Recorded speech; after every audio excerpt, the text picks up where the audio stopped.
We're hoping to pick up the International Space Station right now. He is going to be talking to some kids in Spain,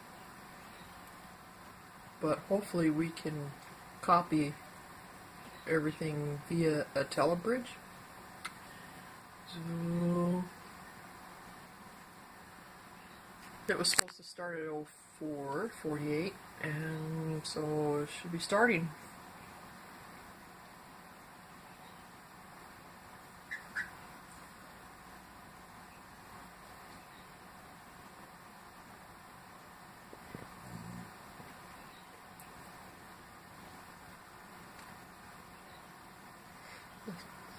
It's on the Icom mobile. I didn't have really a chance to set up the Yaesu. Yeah, David, I first dreamt of being an astronaut when I was 8 or 10 years old. I'd look up at the night sky and see the stars and dream of exploring space.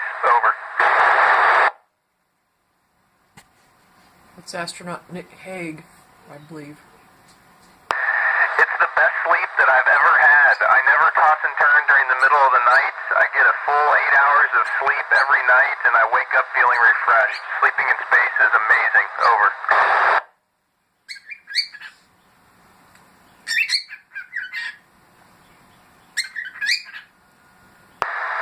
To be honest, the first time I arrived in space, I was a little bit motion sick, and every time I'd move around, I'd get a little upset to my stomach. It took 2 or 3 days for me to adjust to being in zero gravity. Over.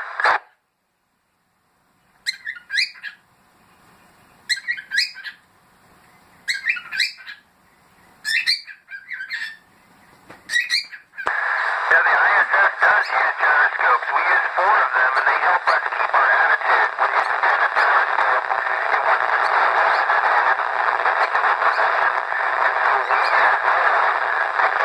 in the right direction. Well, I guess we're going to lose him, but that's okay. They're a little over 200 miles up in this space and traveling at 17,000 miles an hour, so I guess we're lucky to get this little bit. We don't see blue sky up here because we don't have to look through the atmosphere in order to see space. But I do see blue sky when I look down at the Earth. At the very edge and the horizon, I can see the blue atmosphere. Over.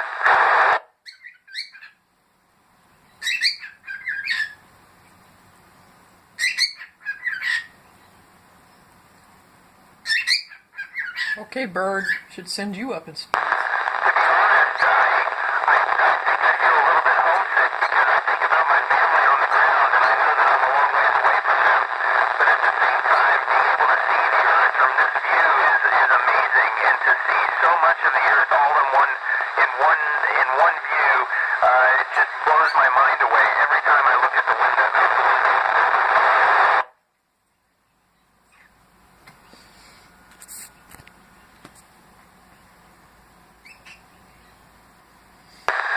Albert, believe it or not, the space station still has atmospheric drag, even though we're this high up in space, 250 miles up. There's still enough atmosphere, not very much. It's really thin, but it slows us down.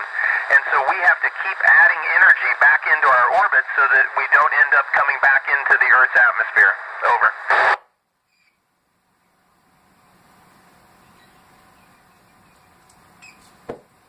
It takes a lot of work. About half of what I do up here is maintaining the facilities, fixing things that break, doing preventative maintenance, vacuuming filters, just making sure that we can live up here and that the laboratory can continue to work. It takes a lot of work, and it takes all 6 of us to keep it going. Over.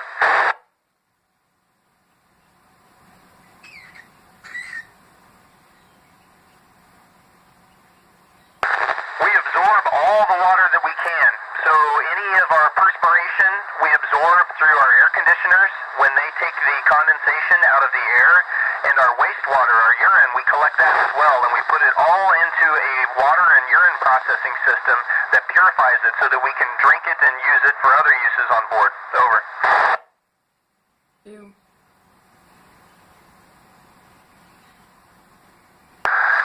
Most most of our food has to be shelf stable, so it lasts a long time.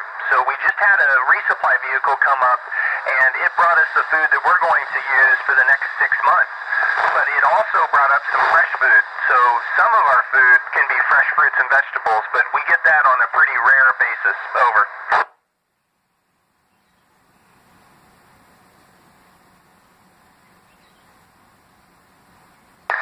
Every morning I wake up at 6 a.m. and then I look at the day's schedule and get ready. And so get my clothes on, I clean up and get ready for the workday. And then we start the workday at 7:30. And we work from 7:30 in the morning until 7:30 at night. And then after that, I have a little bit of time to try to make a call home to the family and to get ready for the next day before I go to sleep at 9:30 in the evening. Over.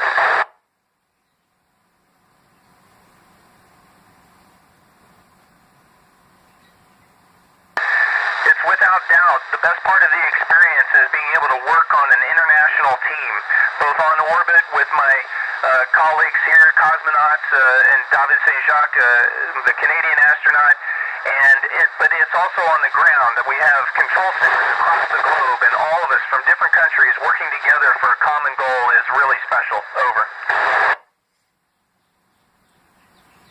Too bad we can't do that down here.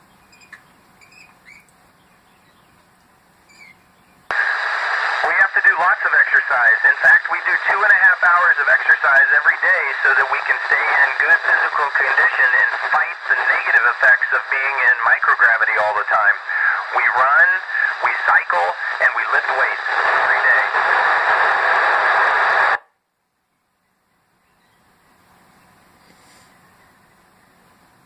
All of us receive medical training on the ground, and so we have the ability to provide ourselves some medicine and talk with doctors over the radio, but fortunately, we don't get sick very often up here. We've all been together now for 45 days, and we were in quarantine on the ground before we launched so that we wouldn't get sick in space.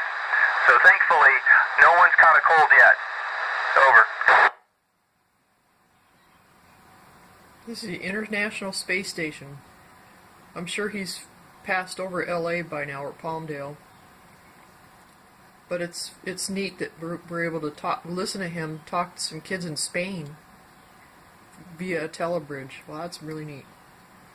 Yeah, Whiskey W6 SRJ, this is NA1SS, how copy? Negative.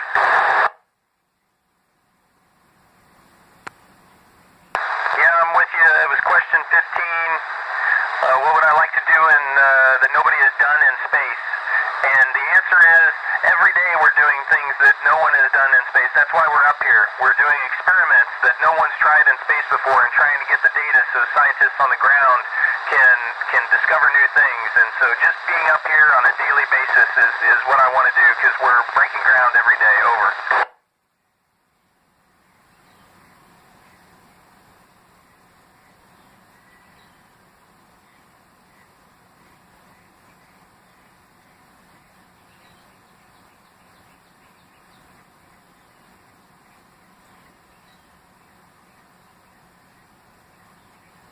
Cool.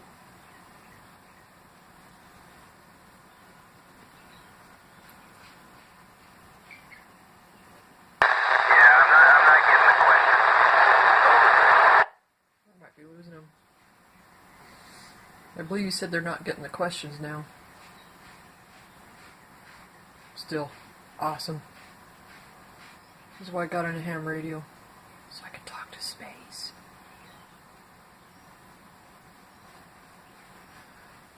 Well, I'm kind of doing that now.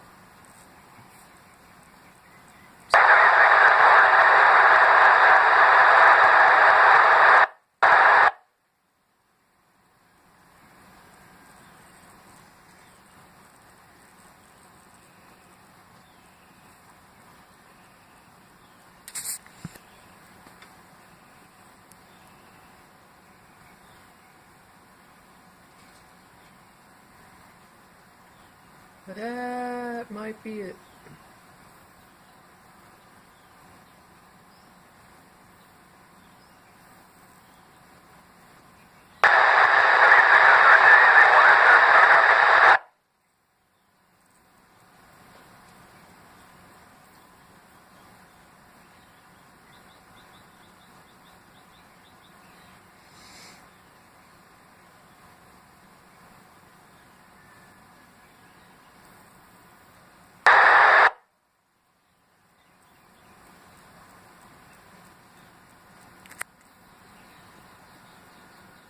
Sometimes technology can be awesome.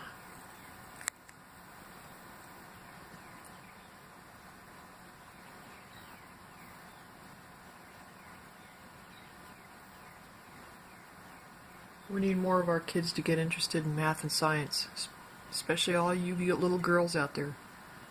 Don't be afraid to learn math and science. I wish I paid better attention in school. I'd do a better job at these antennas. But we need more young kids to get interested in this stuff.